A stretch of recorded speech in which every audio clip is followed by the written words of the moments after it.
Madame la députée, Michel Savy disait à l'instant que les progrès ne seraient réalisés que par une combinatoire de plusieurs facteurs. Et justement, votre rapport aborde plusieurs aspects, administratifs, économiques, technologiques, etc. Ce serait une gageure de vous demander de résumer en quelques minutes ce volumineux rapport qui aborde la question de l'automobile sous tous ces aspects. Et peut-être pourriez-vous nous dire quelques mots du point de vue des politiques publiques. Michel Savy terminait son propos en disant que sur cette question des transports, les citoyens attendaient beaucoup des pouvoirs publics comme incitation et comme pour fixer un certain nombre de pistes. Est-ce que vous pourriez nous dire, à la lumière de votre rapport, comment vous envisagez ces politiques publiques pour faire évoluer les choses en matière de décarbonation? Je vais essayer, même si effectivement c'est toujours une gageure de résumer en quelques minutes un rapport qui fait plus de 500 pages et qui comporte 120 propositions. Je voudrais d'abord vous remercier de l'invitation, saluer en particulier Philippe Duron qui a été membre avec moi de la mission d'information de l'Assemblée nationale, et peut-être je voudrais commencer par ça. Cette mission d'information a été créée dans les 15 jours qui ont suivi la révélation de l'affaire Volkswagen. Et ce que révèle cette gigantesque tricherie qui fait quand même, je le rappelle, 2 fois plus de victimes en France qu'aux États-Unis, avec des procédures, on le voit bien, d'indemnisation et de reconnaissance du préjudice qui sont loin d'être similaires entre ce qui se passe aux États-Unis et ce qui se passe en Europe. Ce qu'elle met en lumière, c'est quand même une faillite du système européen de contrôle des véhicules en circulation et du système de normes européennes concernant la pollution. On avait déjà un énorme problème avec le dispositif européen tel qu'il est conçu sur le CO2, même s'il y a des progrès qui ont été accomplis. Je rappelle qu'on est sur un système où on apprécie en masse la production d'un constructeur dans son ensemble et où, grosso modo, ceux qui ont fait le plus d'efforts au cours des années passées sont pénalisés par la directive européenne, vous savez, qui fixe de nouveaux objectifs à atteindre à partir de 2021 pour le CO2. Et concernant les normes Euro 3, Euro 4, Euro 5, Euro 6, ce que l'on voit apparaître, c'est qu'il y a une sorte de plafonnement technologique à accomplir de nouveaux progrès et qu'il y a un écart de plus en plus important qui est connu notoirement depuis des années et des années entre les normes et la réalité, c'est-à-dire entre ce que le véhicule émet dans la réalité sur route et la norme théorique qu'il doit satisfaire au cours du cycle d'homologation. Donc ça, c'est le paysage de départ. Le rapport part d'une première affirmation extrêmement forte qui renvoie d'ailleurs, qui n'est pas seulement liée à cette question du transport. Moi, c'est la conclusion que je tire de l'exercice du pouvoir et des difficultés rencontrées sur bien des sujets, y compris sur la politique énergétique, que si on veut réussir aujourd'hui la mutation écologique, ça passe par la politique industrielle. Et donc, il faut arrêter de dissocier politique industrielle d'un côté, objectif écologique de l'autre. Les deux doivent être conçus ensemble. Il n'y aura pas de reconfiguration écologique de la production, de la consommation, etc., si ce n'est pas une politique industrielle pour la France.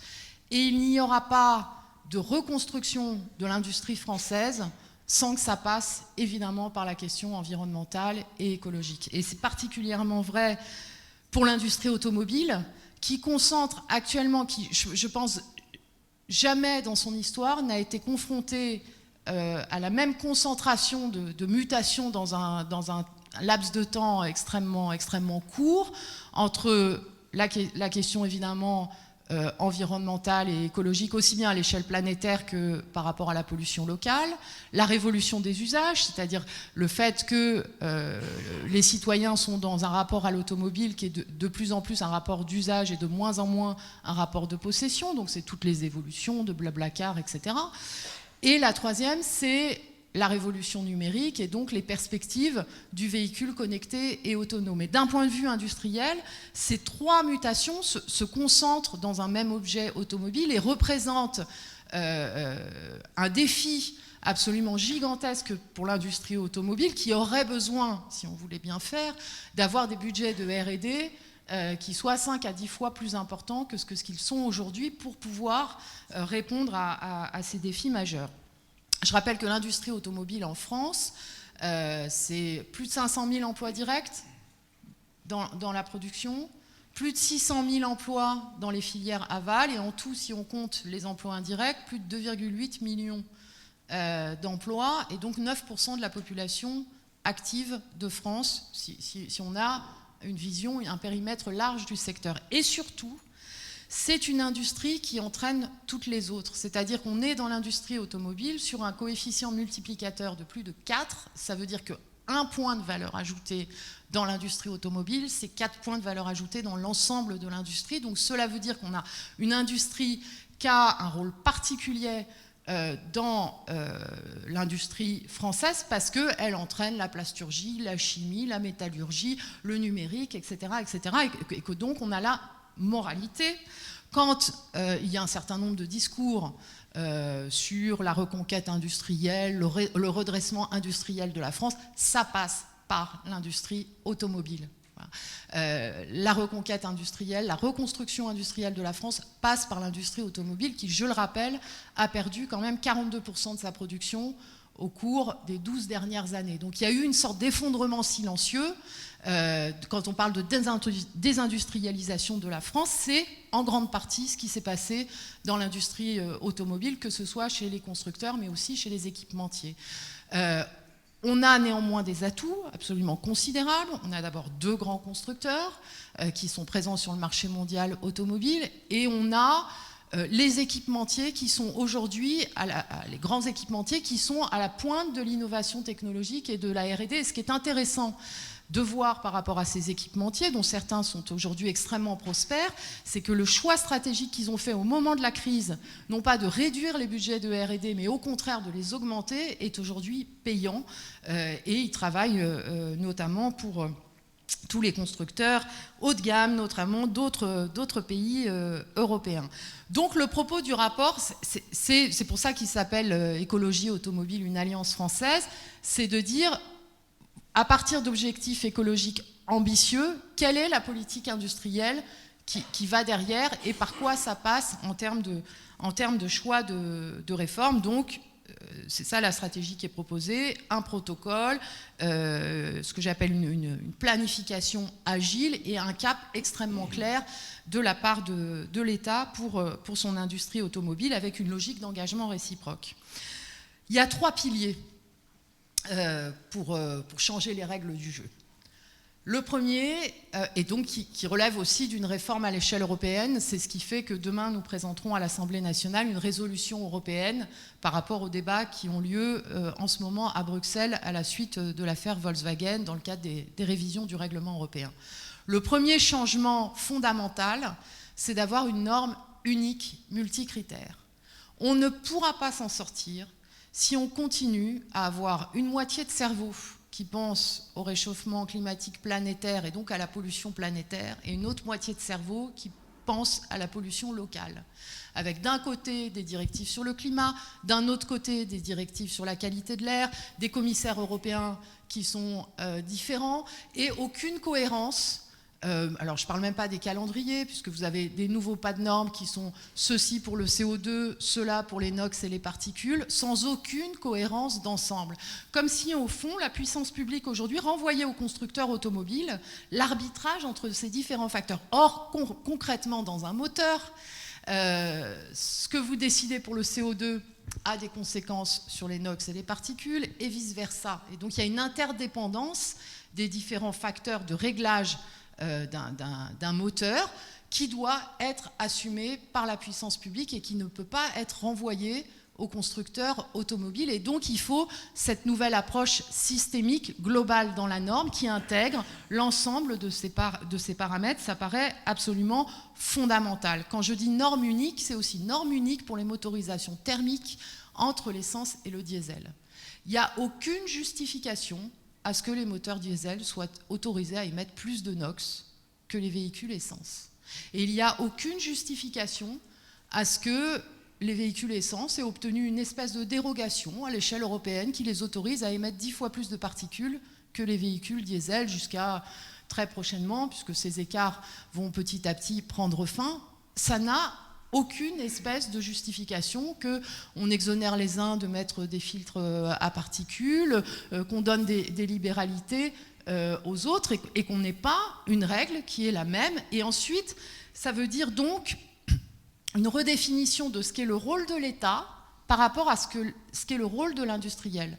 Le rôle de l'État, c'est de fixer une norme intégrant donc ces différents paramètres, et j'allais dire à l'industriel de choisir la technologie qui lui permet de satisfaire la norme. L'État n'a pas à biaiser, l'État ou à l'échelle l'Europe n'a pas à biaiser les choix technologiques des constructeurs. Et je pense que c'est de cette façon, donc en remettant une séparation des rôles très clairs entre puissance publique et constructeurs industriels, qu'on challenge l'industrie, qu'on favorise l'innovation, parce qu'ensuite, à chaque constructeur, de trouver les meilleures solutions technologiques pour atteindre le résultat qui est attendu. Et c'est la notion de neutralité technologique qui est absolument fondamentale, qui veut donc dire neutralité technologique de la norme et neutralité technologique de la fiscalité, puisqu'il faut enfin sortir de 60 ans pendant lesquels la puissance publique en France a massivement encouragé les automobilistes comme les constructeurs à faire le choix du diesel, y compris pour de très nombreux usages pour lesquels le choix du diesel n'est pas adapté. Comme nous l'a dit pendant les auditions l'association dieseliste de France, choisir une Twingo diesel en ville pour faire 5 km par jour, c'est une aberration.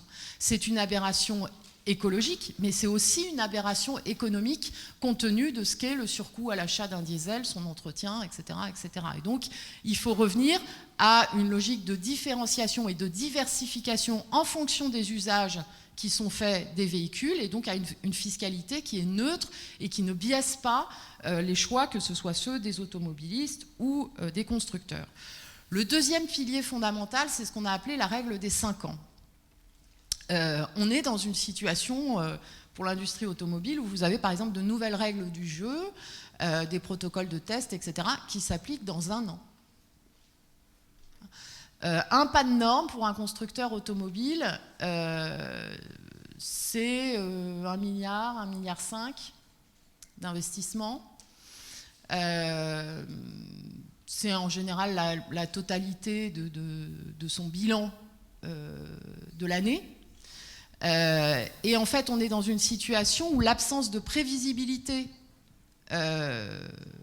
des règles, des protocoles de test, des nouvelles normes, etc., fait que cette situation absorbe la totalité des budgets de R&D. C'est-à-dire que les budgets de R&D, vous voyez, au lieu d'être sur les pas technologiques à venir, sont absorbés par, en fait, ce qui est plus de l'adaptation industrielle.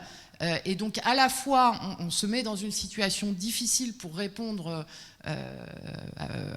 de façon effective aux résultats attendus dans l'immédiat, mais en plus, ça ampute la R&D sur des projets qui sont davantage des projets d'avenir.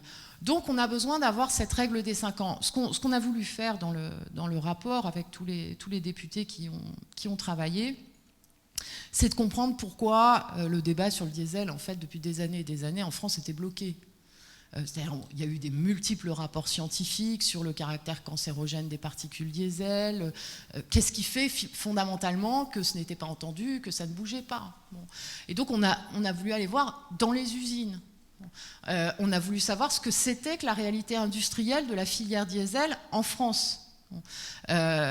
Sur laquelle, déjà, vous avez un chiffre de l'État de 10 000 emplois, un chiffre de la filière industrielle de 50 000 emplois, je pense que c'est plus que 50 000 emplois, et donc savoir comment on peut organiser la mutation, l'évolution de cette filière industrielle. C'est pas en n'en parlant pas, en faisant comme si ça n'existait pas, en restant donc dans un blocage avec des positions caricaturales, qu'on peut faire bouger les choses. Et on doit aujourd'hui organiser la diversification et la mutation de la filière diesel en France. Et c'est un enjeu industriel absolument majeur. Et si on ne le regarde pas en face, ça prépare des déconvenues difficiles pour demain. Vous avez vu dans les ventes de véhicules, on a une décrue extrêmement... Comme ça n'a pas été anticipé, vous voyez, comme les alertes depuis des années n'ont pas été entendues, que tout était congelé, bloqué, on a aujourd'hui un effondrement des ventes de véhicules diesel chez les particuliers, donc qui est extrêmement brutale. C'est une mutation qui n'a pas été suffisamment anticipée, et donc il y a urgence à ce qu'il y ait un vrai audit de la situation de la filière, de ce que représente la filière industrielle diesel en France et des mutations à organiser. Ce n'est pas pour les constructeurs que je suis la plus inquiète, parce qu'ils ont commencé à s'engager dans cette stratégie de diversification. PSA met par exemple les chaînes d'assemblage de moteurs électriques dans la première usine de moteurs diesel du monde à Trémery. Renault a fait pareil avec les véhicules électriques. C'est plutôt chez les équipementiers qu'il faut aujourd'hui être extrêmement attentif. Donc la règle des 5 ans, c'est par rapport au pas de normes, de dire voilà, chaque norme doit être annoncée 5 ans à l'avance. C'est pour permettre que la nouvelle norme soit vertueuse au sens industriel, c'est-à-dire qu'elle permette une stratégie d'investissement, de développement technologique qui soit compatible avec ce qui reste une industrie lourde. Et le troisième pilier, c'est le contrôle. Alors vous savez, il y a eu beaucoup de débats sur les organismes de contrôle, d'homologation. Le parti pris du rapport, c'est de dire que c'est pas tellement les procédures de contrôle a priori qui doivent être réformées, même si elles sont toujours perfectibles. Ce qui n'existe pas en Europe et ce qui n'existe pas en France, jusqu'à l'affaire Volkswagen, c'est du contrôle aléatoire a posteriori. Et donc de façon très claire, nous plaidons, pour une agence européenne et un organisme français comparable à ce qui existe dans d'autres domaines des transports, le bureau enquête accident pour ce qui concerne l'aviation par exemple, qu'on ait un bureau d'enquête et d'analyse sur la pollution des véhicules qui fasse des contrôles aléatoires sur des véhicules en circulation qui ne sont pas choisis par les constructeurs. Et je pense que mettre ça en place, ça coûte pour la puissance publique 3 fois moins cher que des réformes extrêmement lourdes des procédures de contrôle a priori, et c'est beaucoup plus vertueux parce qu'il y a la certitude qu'une tricherie ne pourrait pas échapper au regard et à la détection de la puissance publique. Je finis parce que j'ai déjà été longue sur la COP21. Ce qui nous a frappé, c'est qu'il n'y a pas aujourd'hui, en France, de vision stratégique de ce qu'est la déclinaison de l'accord de Paris, de la COP21, pour l'industrie automobile, pour le secteur des transports en général, mais pour l'industrie automobile. Et c'est ça dont on a besoin, en fait. On a auditionné tous les constructeurs présents sur le marché français, donc c'est très frappant, par exemple, quand on discute avec Toyota, qui a un document que vous remet Toyota de planification à l'horizon 2050, vu avec les autorités, le gouvernement japonais, qui prévoit les étapes en 2020, 2025, 2030, 2035, 2040, 2045, etc. Alors, dans une logique qui est ce qu'ils appellent l'avènement de la société de l'hydrogène, ce qui veut dire qu'il faut quand même prendre au sérieux. En plus, c'est une grande entreprise française, Air Liquide, qui travaille partout dans le monde sur le développement du véhicule à hydrogène. Ça veut dire qu'il faut quand même prendre au sérieux ces questions d'hydrogène que les constructeurs français ont pour l'instant mis de côté, mais on a une vision. Alors ensuite, on sait bien qu'on est dans un monde dans lequel il faut avoir une planification et en même temps agile, parce que les technologies bougent beaucoup plus vite ce que l'on pouvait penser. Pour ce qui est de la France, il n'y a pas aujourd'hui de vision convergente entre l'État, l'industrie automobile, sur, ne serait-ce que, je vais prendre un exemple, le pourcentage de véhicules électriques qu'il y aura dans le parc français en 2025. Ou encore moins en 2030. Donc on a besoin d'une déclinaison de l'accord de Paris à l'industrie automobile qui permette qu'il y ait une vision convergente entre une vision industrielle et une vision de la puissance publique. Le vrai enjeu qu'on doit viser aujourd'hui, c'est la sortie des énergies fossiles. Donc pour ce qui est de la France, c'est l'électrification des transports. Le vrai débat dans les discussions actuelles sur la pollution, dont je rappelle qu'elle est la 3e cause de mortalité en France, c'est la sortie des énergies fossiles. C'est pas de passer du diesel à l'essence. Voilà. Et je dis attention aux signaux, aux messages qu'on envoie aux consommateurs sur cette question, parce que par exemple faire croire aux gens que les nouveaux moteurs essence seraient plus vertueux que les diesels, il se trouve que c'est inexact. Voilà. C'est objectivement inexact en termes d'émissions de particules. Donc ça veut dire qu'il faut en revenir à des données extrêmement objectives et que l'ambition que doit viser la puissance publique, c'est la sortie des énergies fossiles. C'est pas de faire passer du diesel à l'essence pour que dans 10 ans, on découvre un nouveau scandale sanitaire parce que ceux qui savaient n'auraient pas dit que les nouveaux moteurs essence émettaient des particules extrêmement fines, extrêmement nocives pour la santé publique, etc. etc. Voilà. Donc dans quel cap et dans quelle vision stratégique on s'inscrit? Merci beaucoup, Madame, pour cette synthèse très complète. Peut-être juste un mot avant que je donne la parole à Bruno Légevin. Vous avez beaucoup insisté sur la responsabilité des gouvernements, des constructeurs automobiles sur la question, en disant qu'il fallait fixer un cap et progresser fortement, donner des signes très forts aux consommateurs. Justement, ces consommateurs, cette société civile, quelle responsabilité vous lui attribuez dans l'évolution vers des transports décarbonés? Est-ce que vous pensez que le rôle des associations, des associations de consommateurs, des associations environnementalistes, etc., est important dans cette marche pour pousser? On a vu qu'il y avait eu du retard depuis 10-15 ans dans un certain nombre de décisions en France. Comment vous voyez cet aspect des choses? Mais elles font leur travail, les associations. Ça fait quand même plus de 6 ans que l'UFC Que Choisir demande la neutralité fiscale sur le diesel et l'essence, par exemple, ce qui est une position assez courageuse pour une association de consommateurs.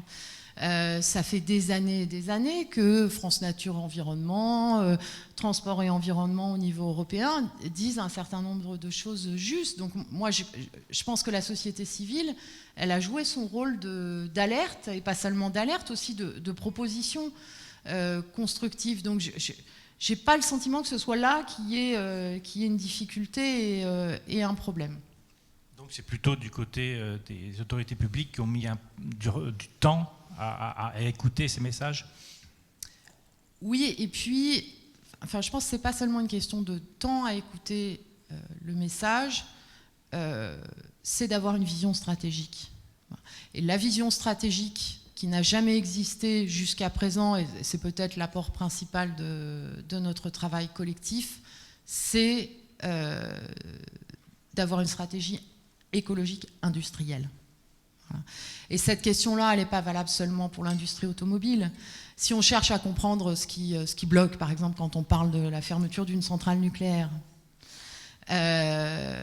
si vous avez 850 emplois directs dans une centrale nucléaire, plus 250 intérimaires, plus 2000 emplois indirects au plan local, si vous n'organisez pas la création d'emplois au niveau local, dans des activités nouvelles, dans des industries nouvelles, vous aurez toujours une difficulté. Et c'est le problème de la transition énergétique. Si on veut réussir la transition énergétique, ça veut dire qu'il faut investir et qu'il faut avoir des stratégies industrielles. Sinon, si ce n'est qu'une destruction de valeur, sans création de valeur d'un autre côté, on aura toujours des blocages sociaux et des blocages économiques. Merci beaucoup, le message est très bien passé.